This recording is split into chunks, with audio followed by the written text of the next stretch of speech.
With me now is Yair Lapid, leader of the Israeli opposition party Yesh Atid. Mr. Lapid, you strongly oppose the labeling of goods from the occupied territories. Why is that? Well, because this is the world trying to tell us how to run our own business. Right now, I'll give you an example. One of the products they want to label is coming from the Golan Heights. Now, the Golan Heights, there's not a single Palestinian living there.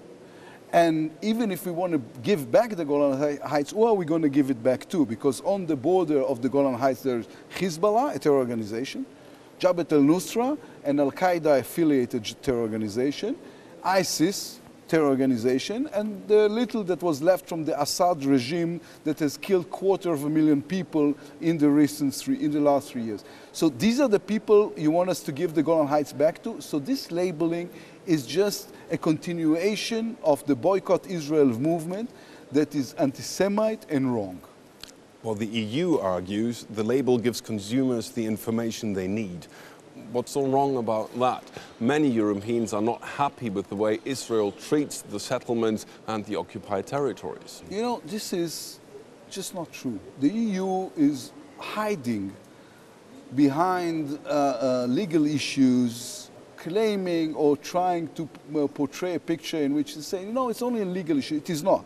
It's a political issue. It's them giving up to the worst elements of jihad. The least they can do is tell the truth about what is it that they're really trying to do. What is it that they're really trying to do is to force Israel to do things Israel doesn't want to do. Do you think there's a growing anti-Israeli sentiment in Europe and especially in Germany? Germany is full of goodwill, and we are thankful for that. But in the EU in general, this is not anti-Israeli. This is anti-Semitism at its worst. This is people who are, right now, you know, an hour and a half ago, 2 Israelis were shot in Hebron, not because of something they did, not because of the occupation, just because they're Jewish. I am for the two-state solution.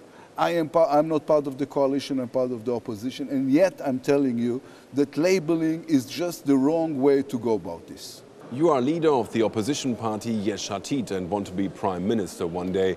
What would you do different in terms of foreign policy than now acting Prime Minister Benjamin Netanyahu? I made it into a rule never to criticize Israel's prime minister on foreign soil. I'm sure you'll understand this. It is known to every Israeli that I think what we need to do is separate from the Palestinians. It's not peace that I'm seeking, it's separation. It's time for us to put a higher fence between them and us to make sure that the security arrangements are like that the Israeli Defense Army can operate on the future Palestinian state in order to preserve Israel's citizens' security.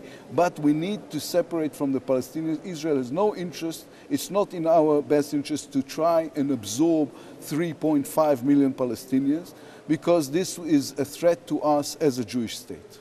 Yair Lapid, thank you for being with us. Thank you so much.